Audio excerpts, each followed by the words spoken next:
தேவையற்றவைகளில் சிக்கிக் கொள்ளாதே.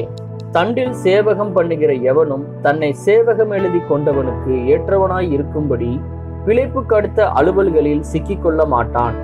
2 தீமோத்தேயு 2:4. நீ மேன்மையான காரியங்களை செய்யும்படி அழைக்கப்பட்டவன் என்பதை நன்கு புரிந்து கொள். நீ வானத்தையும் பூமியையும் சிருஷ்டித்த என்னுடைய பிள்ளை. எனக்கு மகிமையை கொண்டு வருகிற காரியங்களில் நீ உன்னை முழுமையாய் ஈடுபடுத்திக் கொண்டிரு.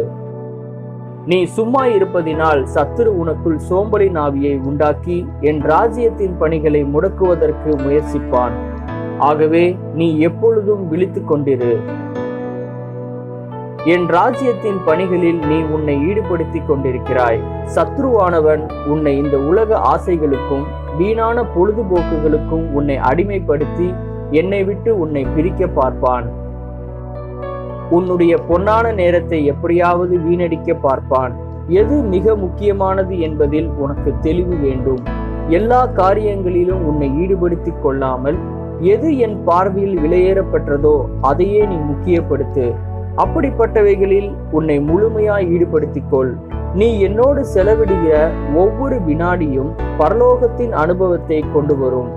உன் குடும்பத்தோடு நீ உன் நேரத்தை செலவிடு.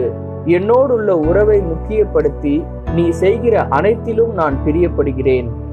ஜெபம். பரிசுத்த பிதாவே, நான் தேவையற்றவைகளில் சிக்கிக்கொள்ளாதபடிக்கு என்னை காத்துக்கொள்ளும். இயேசுவின் நாமத்தில் ஆமேன்.